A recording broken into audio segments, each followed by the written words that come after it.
make a raft and put it in the river and stuff like that. Well, obviously they didn't have too much success, but they tried to build one. And while they were by the river, they got scared because they seen, he said it was a werewolf, you know, with red eyes that he could see very clearly. And they both were scared half to death, and they took off running. You know, they got to their bikes that they had left up on top of the hill and just took off, and nobody believed them at all, because they thought my older brother was kind of coaxing my younger brother into saying, you know, stuff.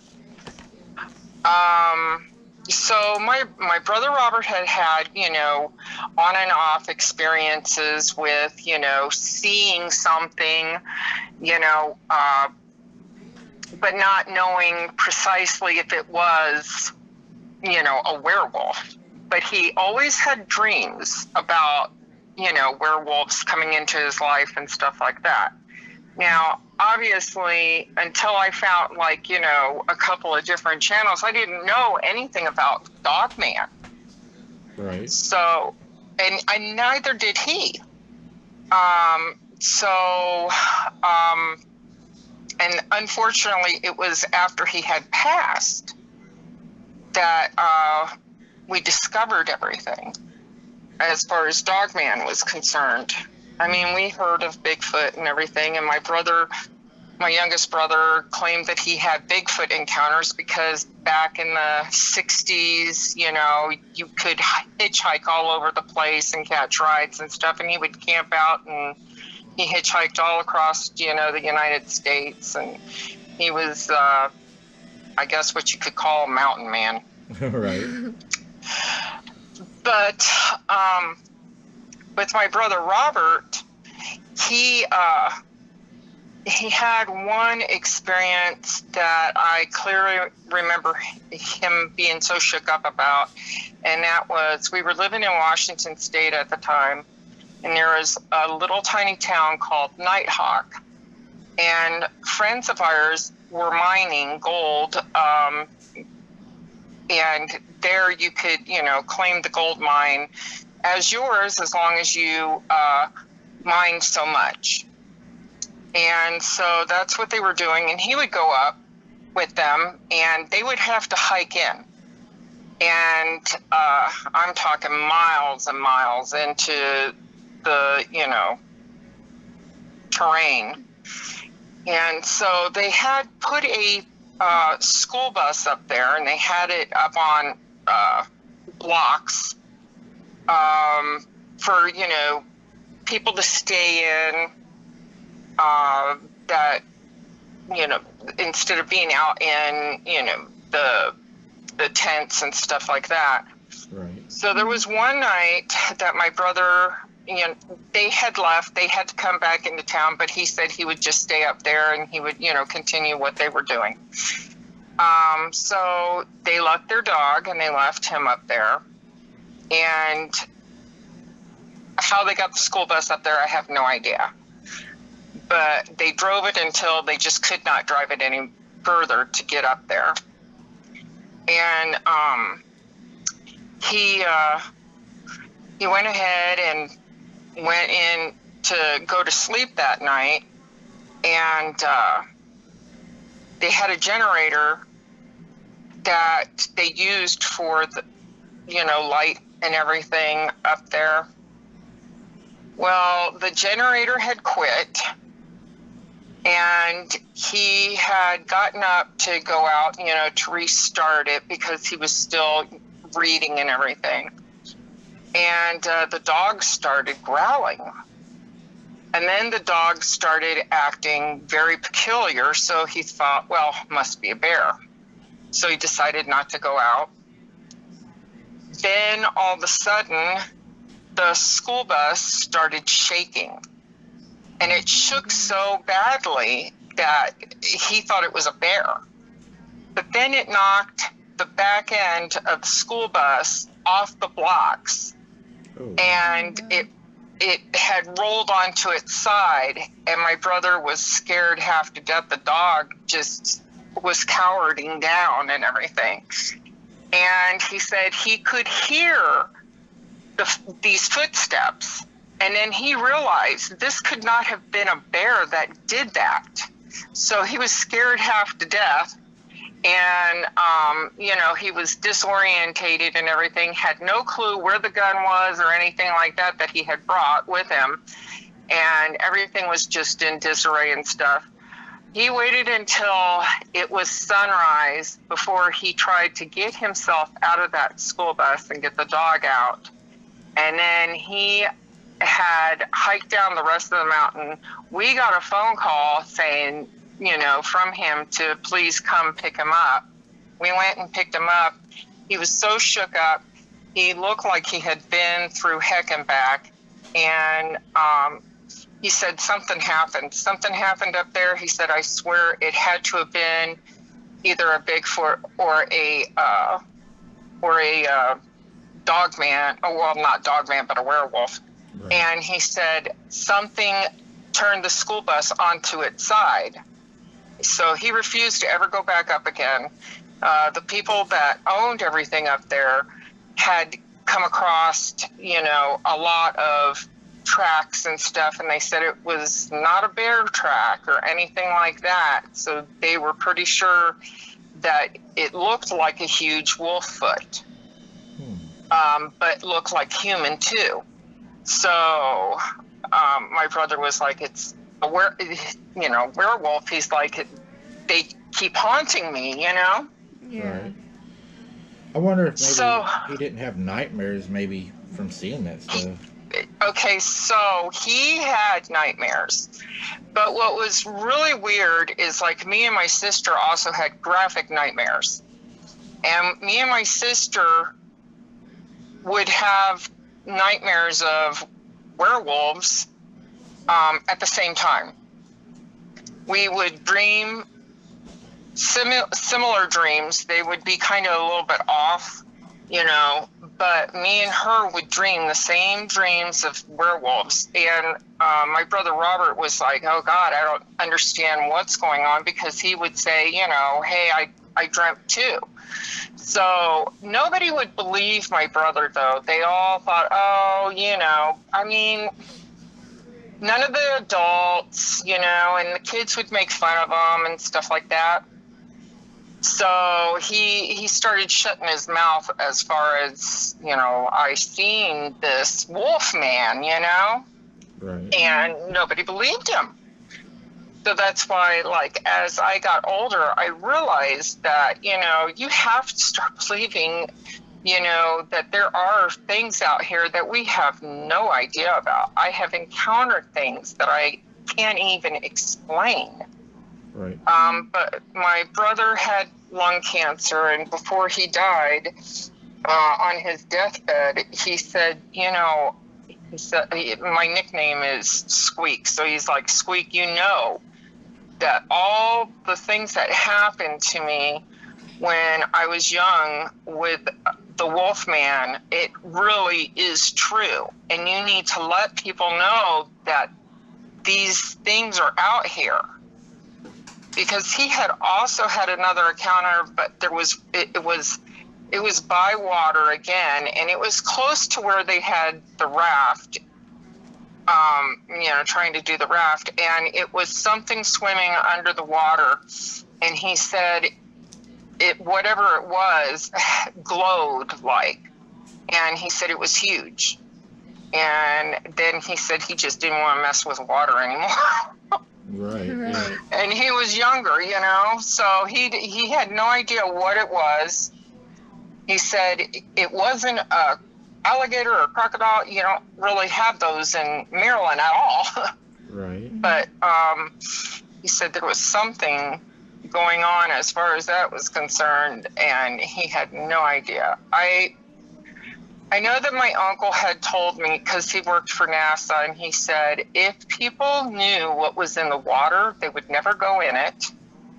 And if people knew what was just around, there would be mass hysteria, and people would probably start committing suicide with what, walks the land. Right. So that was kind of frightening, because my uncle is very, very serious. He's a very serious man. Asked him if he believed in aliens, and he said, "You betcha." So.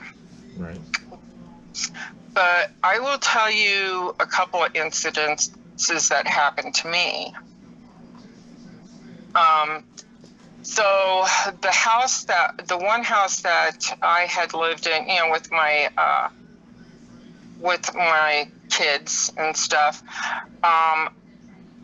there would always be this feeling that something was chasing after you when we turned onto our street. And it was like you had to get in as soon as possible. And it always felt like it was a wolf feeling. So for years, I always thought, oh, it's my imagination, stuff like that.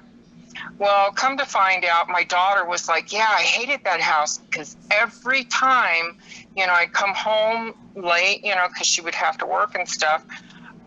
She's like, it felt like something was chasing me and that it was like a wolf. And she's like, I was scared to death to look behind me because I was afraid that whatever was behind me was going to, eat me or something. Right. And then my sister said the same thing. So, that was different. But I did have a UFO experience. And it was when I was 12 years old. And it was in the state of Washington, and it was by Mount Hall. We lived in a little place called Ellis Ford. And it was, we had went to church, and there was a huge controversy about whether there was such thing as, other life forms other than us, out there in space. So I had prayed to God, to show me if there was. And, because, everybody was arguing at church over it. So I had went to sleep, and I was awoken by my mother. And my mother told me, she said, Anita, get up. She's like, I need you to come into the living room, and I need to show you something. And I thought, what in the heck? My mom woke me up in the middle of the night. Somebody trying to break in? What's going on? Because, she was very serious. So I went in, and my dad was sitting at the window, on a chair. And there was another chair. And my mom said, sit down and tell me what you see outside. And so I looked outside, and I realized that there were these lights that were moving from this, I want to say it was like an oval shape, almost like it was a tear in the sky, because there was like hundreds of stars in the sky, but in this area, it looked like it was thousands of stars. And these lights were coming out, these orbs were coming out, and they were making maneuvers like no star would, like stair steps and stuff. Right. And as they were coming closer to the mountain, they would pulsate more. And then they would disappear into the mountain. And then, we sat there all night until it was daylight and you couldn't see them, watching them going back up into this circular, this oval shape, going back into this, and they would be extremely bright. And this went on all night long. And there's nothing on Mount Hall at all. So, for anybody to be like shooting off flares or anything like that, there was no way. Nothing could explain it at all.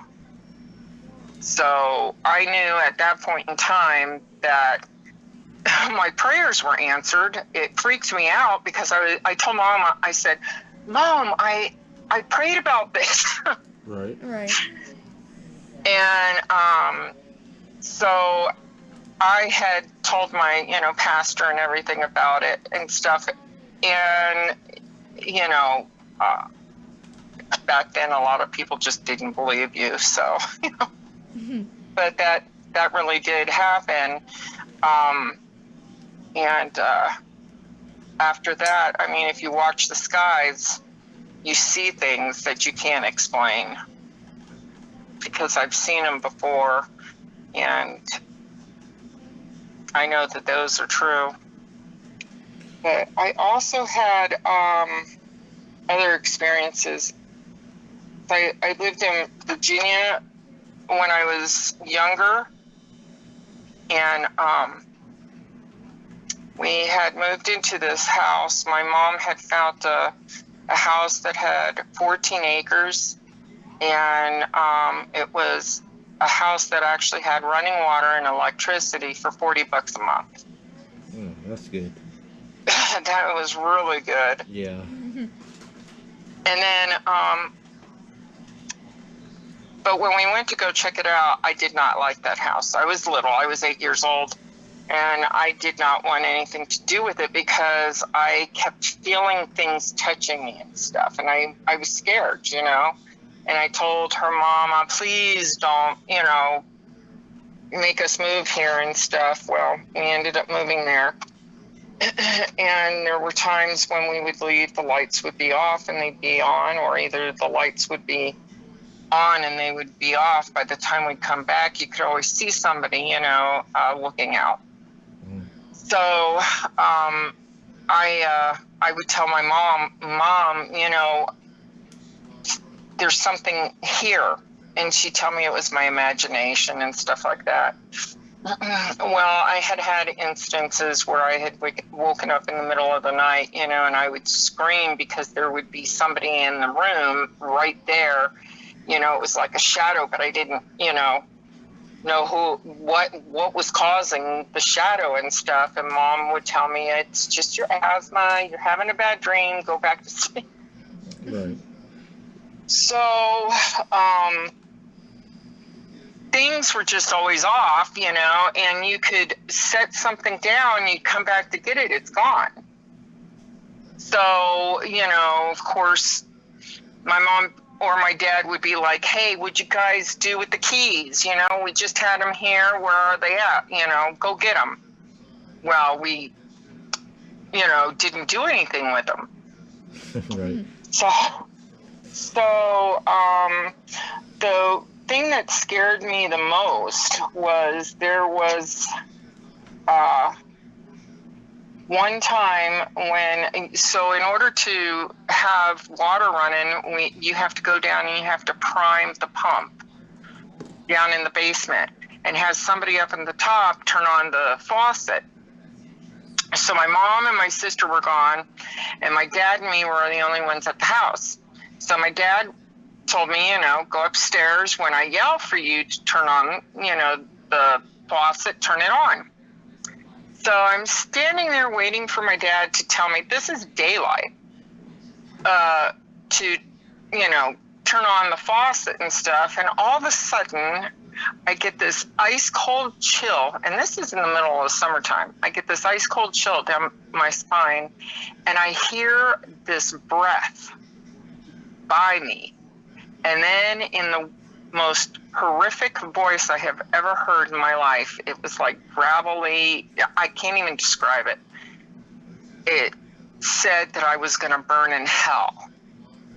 And at that point in time, I never even had a chance to open up the screen door fast enough. I broke through the screen door, ran down. I asked my dad, did you say anything? He said, no, I didn't say anything. I said, well, something's up there and I'm not going back in there. And he told me, yeah, you are. You're going to go back in there and there's nothing there. And I took off. I ran in up to the woods and there was no way I was going to come back down. Well, it turned out that was part of a battlefield, that land. And the reason why we had so much activity in the house was because the house was very old, but the land was next to Newmarket Battlefield. Mm-hmm. Don't know if you've ever heard of that. No, I'm not familiar with that one. They reenact the battle and everything from. Right. Yeah, we have one of those. I believe it's in Arkansas or Missouri. They also do that. I don't know if you watched my live last night, but you probably know my thoughts on the aliens and stuff. I did not watch it. Okay. I wasn't feeling well. I believe. I'm sorry you're not feeling well. But that's okay. I believe that aliens are demons. I believe that they are deceiver. You know, he's the great deceiver. Mm-hmm. And it sounds to me like you have an attachment, possibly. Yeah, possibly. And that's scary. You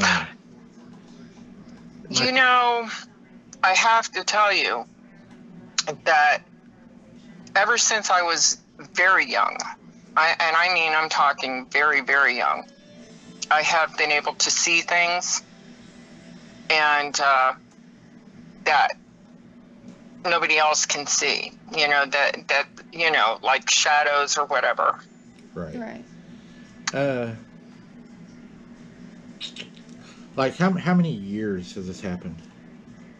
How many years has it been happening? Yeah. Well, I'm 56 now, so it's been happening.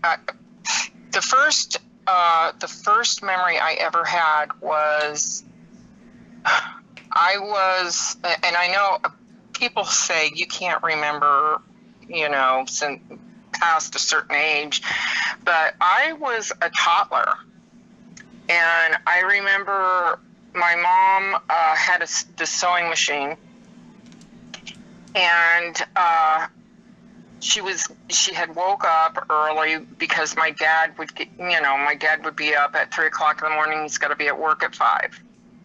So I was toddling around, you know, I would wake up with them and stuff. And I remember my mom had always told me, you know, not, you know, hot for the sewing machine. So I wouldn't, you know, touch the sewing machine.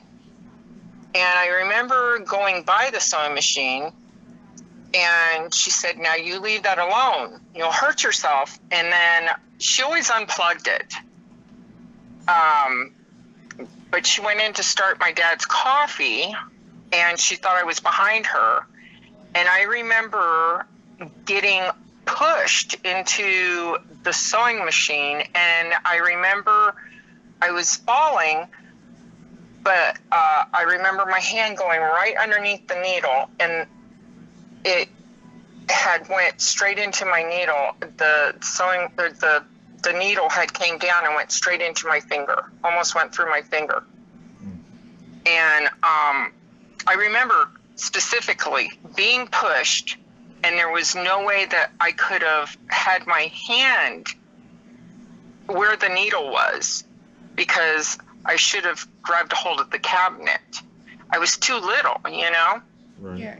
And I remember that was horrendous. I was screaming and everything, and my mom ran, you know, over, and she couldn't believe it. And she had to take the wheel on the sew machine and move it to get it out enough for my, you know, to get my finger out. And it was not plugged in or anything. The sewing machine was not plugged in at all. So my mom ended up just getting rid of the sewing machine after that. But I specifically remember that. Sounds like something. Do you have trouble now where you're at? Do I have what? Do you have trouble where you're at now? The house that I'm at is pretty good. I have lived in haunted houses. Unfortunately, I moved out not about a couple of years ago from a haunted house. My sister moved into it, though. And literally, you could hear something growling in the bedroom, and then you could feel something running across you, but there's nothing there. I have big dogs, so there was no way that you cannot not see big dogs. But the growl was totally different than my dogs, and my dogs would be in the other room or whatever. I was sitting at the table with my brother-in-law, and all of a sudden there's this voice that says, Anita. And I stood up and I looked to see, because it sounded like a female, I looked to see if it was my sister, and it was not my sister. And I turned back around, and my brother-in-law's eyes were huge, and his mouth was open, and he said, I heard it call your name. And I was like, oh my gosh. Yeah. I couldn't believe it. So that happened a few times. And then my mother, because she lived with us there before she passed, she would say, I see this blonde lady always coming in here into the bedroom. And she's like, who is she? And I'm like, blonde lady? I'm like, there's no blonde lady, Mom. And she's like, no, she comes in and she tells me, you know, different things. And some of the things that she said she would hear from this blonde lady was that, the dogs need to be fed, or, something that was just off the wall kind of things. Right. So I told her, I said, Mom, there is no blonde lady, and she's like, well, I'm telling you, I seen her. She came in. And so that kind of freaked me out. There was always things happening in that house, constantly happening, and the backyard was horrible. Familiar spirit probably is attracted to you guys, or attached. Yeah. You think so? Yeah, that's scary. I would probably talk to like a preacher, Yeah. or somebody that would have more knowledge about that. I haven't studied that field a whole lot, just my religious beliefs. But, yeah, that sounds to me like there's something has got attached to you guys somehow, and a familiar spirit can be really dangerous. Yeah. Well, there was one time that I had went over to my friend's house because she called me at 4:00 in the morning. She said, were you in my house? And I said, no. How would I get in your house? She was an older lady, elderly, and I would, take her places when her kids couldn't, take her to the doctors or whatever. But I was like, no. She goes, did I give you a key to my house? I said, no. And so she said, can you come over? And I was like, okay. So in order to get into her place, you have to have a key card, to get in through the gate. So she had met me at the gate and let me in. And she said, I'm going to tell you something, and I'm not crazy. She said, I seen you coming out with some books out of the bedroom at the end of the hallway and going into the bathroom. She said, as clear as day. And I said, well, it wasn't me, She goes, I know, that's scary. She said she had been getting people ringing her doorbell. And so she would check, and there would be nobody there. But then somebody would ring the other doorbell in the back, because she lived in a trailer. So she had two doorbells, one for the front door, one for the back, because that's where you would pull in to park. Right. And she said, there's nobody there. She's like, do you think you could spend the night with me? And I said, sure. So, I thought, maybe it's her imagination or whatever, or maybe it's maybe somebody who was doing that might have hopped the fence or something, So I came over, and when she bought this place, they used to have, she had to take all the latches off of the cabinets because they had locks all on the outside of the cabinets. And so the people had left all the furniture and everything. They left it all. They said, oh, if you buy this, we're leaving it all for you. So she was happy because she figured, you know, she got new furniture and stuff. Yeah, it sounds like they were just wanting out of there. Yeah. Yeah. Well, they had called at times her daughter to find out how she was doing in that house, in that, you know, trailer. Anyways, so she went ahead and said, listen, I'm going to stay up for a little bit, you know, and then let's turn in, you know, at the same time. I said, okay. So she went ahead. Her bedroom was at the opposite end of the trailer from the one I was staying in. So I went ahead. She went to bed. I went ahead and got myself situated, went ahead and went to bed. Got myself just into the blankets. And then I heard a knock, but the knock was on the wall and it was about 4 feet above me. And I was like, what in God's green earth? You know, and I thought, well, maybe a bird just flew, but that would not it just didn't make sense, you know, because it was like 3 knocks. So I went ahead and just laid there to listen. And then I heard a knock again, and it was up at the same spot. So I went ahead and I got up and I looked out the window and I didn't see anything at all. So I was like, well, maybe it was, you know, bird pecking, whatever. So I went ahead, just got back into the blankets, and then the doorbell rang. So I got up, I went and I looked at, you know, to see what was going on. There was nobody there. So I closed the door, I locked everything up, and my friend, she was like, is everything okay? I said, well, there was some knocks on the wall, and then there was the doorbell that rang. She goes, yeah, I know, I heard the doorbell. There was nobody there. I was like, no, and just as soon as I said that, the other doorbell rang. So I went ahead and looked out, and there was nobody there. So I quickly eased and looked out, and there was nobody there. And I told her, I said, wow, is this what's been going on with you? And she's like, yeah. She's like, it's starting. So, but she was really tired, and she's like, I have to go to sleep, but if it gets really bad, let me know.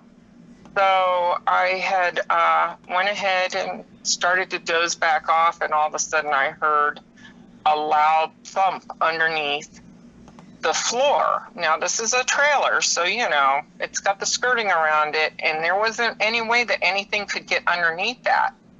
Right. Yeah. So I got up, you know, and I was like, what in the world? Then I heard the knocking again on the wall. So I looked out, there was nothing there. Then I heard knocking straight across on the other wall. And I was like, what in God's green earth is going on? Looked, nothing there. So then the doorbell rang in the back. So I went, nothing there. I was like, this is insane. What is going on? So I went ahead and I turned her TV on, and I turned it to the Christian station, because I figured, you know what? Whatever's going on, you know, it probably needs, you know, to hear some of this. Right. So, and I started praying. Well, then all of a sudden things started knocking on the walls, knocking behind me, in front of me.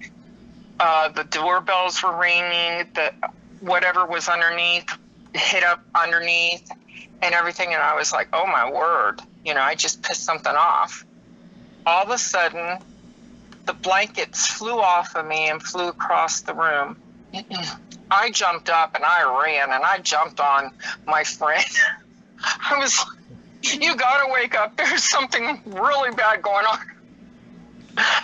And I was so scared and so petrified. And she goes, well, please don't leave me. You know, I was like, I'm not going to leave you, but we're going to stay here and we're going to do some praying, you know. Yeah. And the knocking and everything went on all night long. I just couldn't believe it. And after that, shortly after that, is when her daughter came and moved her out. But the ladies that had sold this trailer to her wanted to know how everything was going and stuff like that. And you could see on where they had like crosses hanging up on some of the areas, because you know how sometimes it gets like I don't know, kind of faded on wallpaper like. Right. Yeah. And yeah, so that scared me. I don't know what it was. I have no idea if it was a demon. I don't know if it was a ghost, skinwalker. I have no idea what it was, but that was extremely frightening. I felt very frightened for my friend. I would say I had went there and stayed with her until her daughter had came out. Yeah, I would say it was paranormal. Yeah. Most all that I would guess would be paranormal. That's Whatever it was, those ladies that sold that place to her knew something was wrong. And the cabinet doors would open up. So with the locks being on them, they probably knew to lock it up and stuff, but Yeah. that was frightening. very dangerous atmosphere too. Yeah. Wow. Man. I wouldn't live there. No, that's Yeah. not somewhere I would talk to a preacher. Yeah, That's what I would definitely. do. Definitely. You think so? Yeah, because that's going to be beyond cryptid. That's going to be spiritual. I believe your brother had some cryptid encounters, but I believe the rest of that's going to be paranormal. That's that's some scary stuff, and that's stuff I don't do. I got a friend, he does paranormal work, and it gets really bad. He has a lot of really bad things happen. And as far as cryptids are concerned, do you think that they come into the cities? yes, yeah, they'll go to the alleyways, stuff like that. They'll collect food out of the dumpsters. They're opportunists. They'll eat scraps, dog food, animal feed that's left out, things of that nature. They won't go into well lit areas. They don't like to be seen. They're stealthy. They like to move. I guess they like to be camouflaged. They don't. Yeah. They move quietly. Yeah, they don't like to be seen. Now, what do you think about crawlers? I haven't had any experiences with any crawlers. I've read a lot about it. It's hard to tell. Some people say that crawlers are nothing more than a Bigfoot crawling.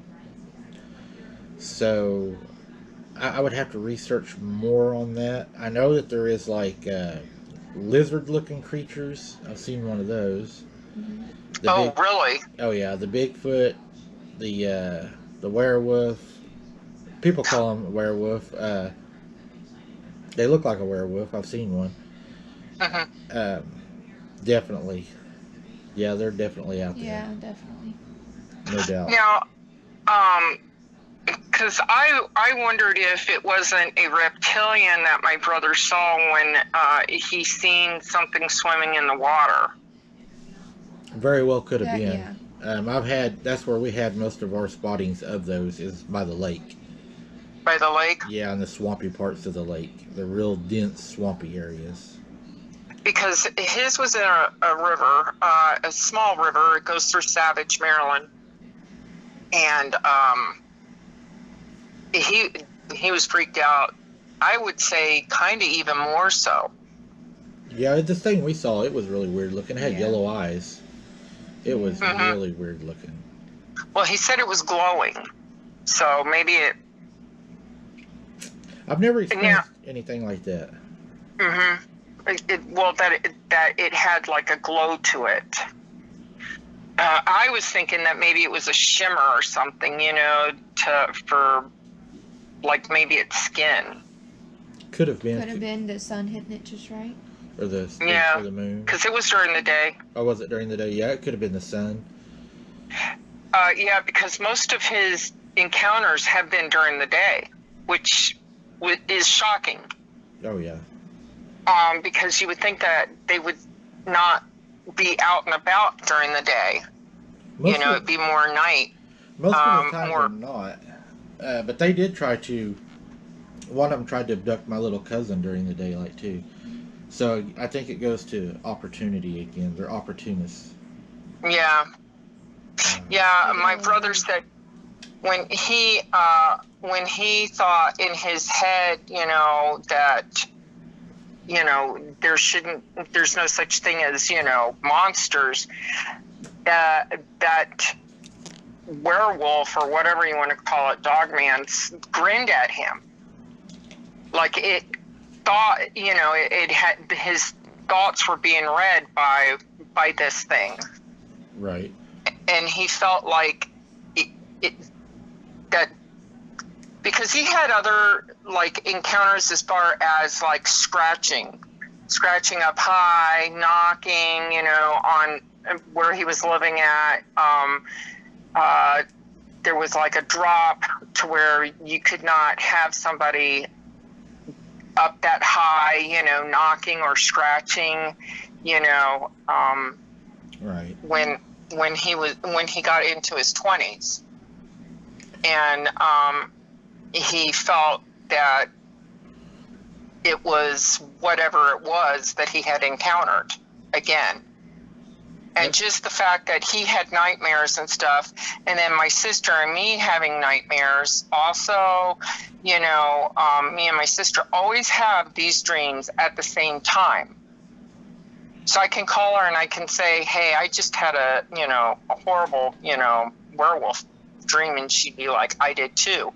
And we would compare them, and they're so much close, they're so close to each other. Right.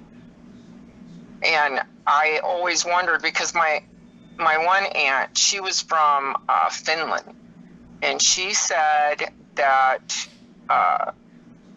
there's such thing as werewolves. This is not the aunt that we told or my brother told, but she had said there is such thing as werewolves, because they had one running in her village that she lived in, and that they would chase it into the woods.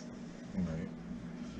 So I don't know. I don't know if that's a dog man or what, as far as that's concerned. It is hard telling. There are some